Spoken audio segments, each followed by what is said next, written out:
Luke Byrne, Patrick Beverley, and Bojan Bogdanovic to Dallas for Powell, Bertans, and Green. If you're Utah, that doesn't get the deal done. If you're Dallas, put it in a sack, throw it over your shoulder. That's a highway robbery. Let's get out of here, right? You got to get out of town before you're on one of those most wanted posters in the wild, wild west. That's a steal for Dallas. It's a great deal for Dallas. If you can get Beverley and Bogdanovic, who is an excellent three-point shooter, guy who would really play well alongside Luka, and I'm sure Luka would like the defensive intensity of Patrick Beverley. But if you're Utah, you're trying to rebuild Powell, Bertans, Green. If Green lived up to that first-round status, okay, maybe, but he's a bust, and I think he's a stiff. Daniel, with this one, I'm surprised that the Mavericks have not made any contact with Colin Sexton. Producer Coop, I know you're somewhat surprised by it too.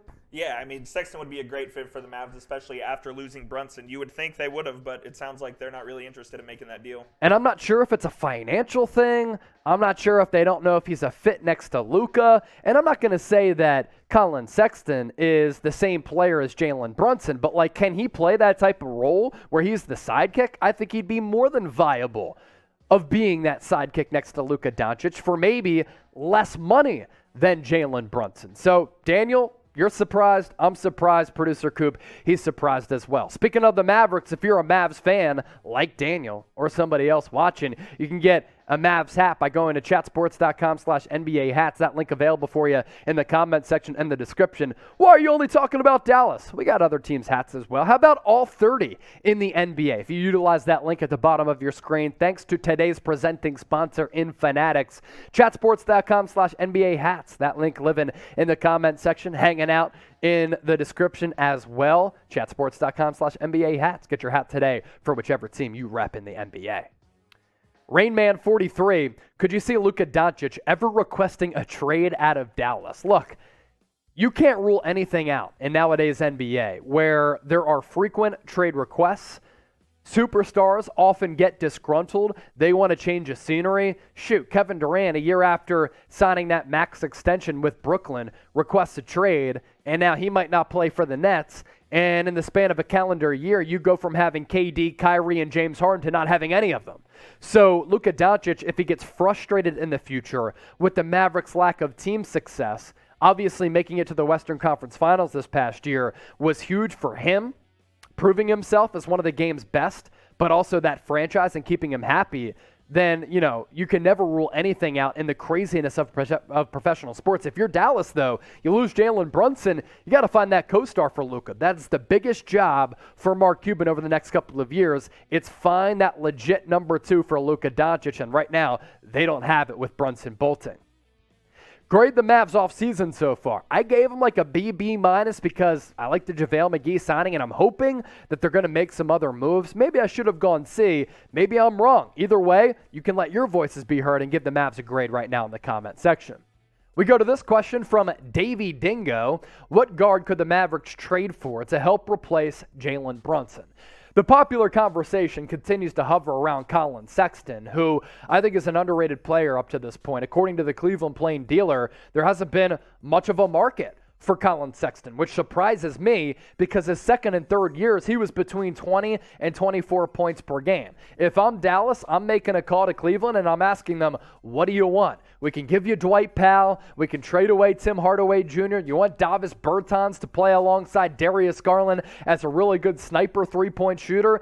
That's fine. Outside of that, what guards can the Mavericks bring in? That could be a sign-and trade, free agency, maybe a player like a Dennis Schroeder or somebody else, but slim pickings right now at this point in NBA free agency.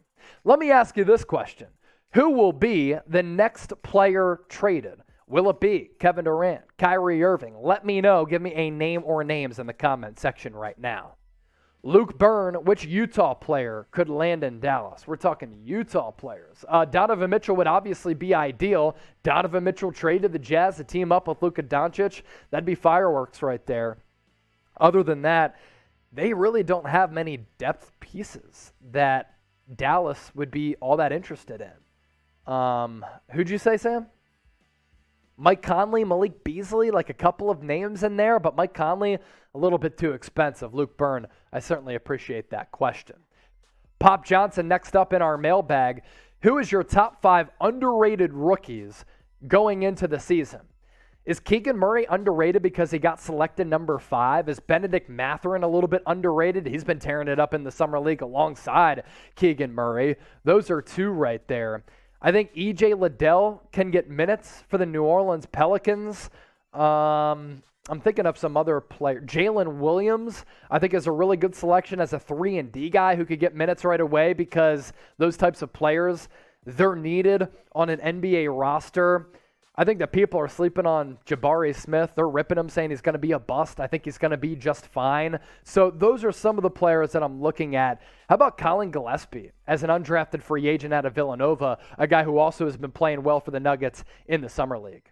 Now make sure you turn on your notifications here at Chat Sports. Look, cover the NBA a lot here at Chat Sports, but also we're your home for the best NFL coverage. And with training camp coming up in just a couple of weeks, we're going to start to ramp up our NFL coverage and college football as well. So you don't want to miss anything that we're doing, anything that we're cooking up, whether it be a video on demand as we pump out multiple per day, or a live show as we go live a couple times per week. So make sure you turn on those notifications. Therefore, when we do push out a video or go live, you'll be notified. How do you do it? You go to the settings app, scroll down, tap YouTube, tap notifications, and then turn on allow notifications. Therefore, you'll stay in the know with everything that we're doing. With that, I ask you this question. Name a free agent you still want your team to sign. So list your team and then give us a name in the comment section right now. Some pretty solid free agents available. Which one do you want your squad to ink to a deal? Let us know right now. Jay Fish, can the Suns get Kevin Durant? Yes. Do the Nets want DeAndre Ayton? No. That is really the domino. And if they don't want DeAndre Ayton, they don't think that he can be a franchise pillar, then they're not going to trade away Devin Booker. They're not going to trade away Chris Paul. Can you put together a package of Ayton, Mikal Bridges, Cam Johnson, and some future picks? I think that's a decent haul for Brooklyn. I also kind of like what Brooklyn's been able to do in free agency. Obviously, you don't have that star, but if you can get a star, that's a pretty legit, well-rounded roster.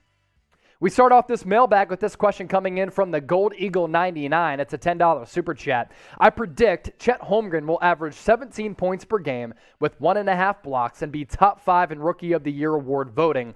What say you, Chase? I think 17 points per game is a little bit lofty. At Gonzaga, he was about 14 points per game. I do think that he could average more than 1.5 blocks. Now, I get scared about Chet going on the low block against a big physical player like Joel Embiid. We saw what Kenneth Lofton was able to do, put his shoulder into him, and Chet Holmgren really struggled physically going up against a big, beefy player like that. But what he lacks in size and weight and strength, he makes up for it with a ridiculously long wingspan. So he's able to make up for it by, even if he gets back down and loses some position down low, he has those really long arms. So around 4 blocks per game with the Zags last year in his freshman campaign. I think it could be realistically around 2. He has such a great knack for protecting the rim.